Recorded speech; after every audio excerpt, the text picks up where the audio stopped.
ব্যৱস্থা এটা কৰিম বাৰু। হ'ব একো নাই, আহক ইয়াত বহক।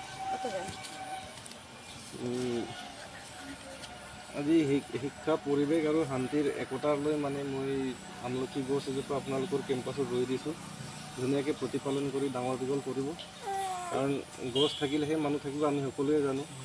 সেইকাৰণে এই গছজোপা আপোনাৰ আইতাটো পৃথিৱীত নাই, তেওঁৰ নাম কি আছিলে?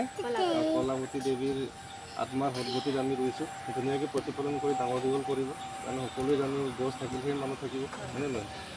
আৰু সকলোৱে এনেকৈ মিলা প্ৰীতি হৈ থাকিব লাগিব, জাত পাতলৈ কোনো জীয়াই থাকিব নালাগে।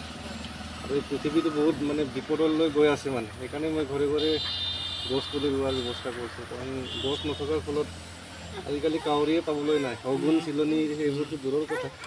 সেইকাৰণে মানে আমলখি গছজোপা ধুনীয়াকৈ, এইটো বহুত ভাল গছ হয়, মেডিচিনেল প্লাণ্ট হয়। আপোনালোকৰ এইটো আইতা বুলি ভাবিব আৰু। মই একচুৱেলি সদায় গছ ৰুওঁ। বতৰটো ভাল হৈছে বাৰু, হ'লেও পানী ঢালিব হ'লেও মানে। ঠিক আছে বাৰু, ঠিক আছে, সকলোকে ধন্যবাদ সহযোগ কৰাৰ কাৰণে।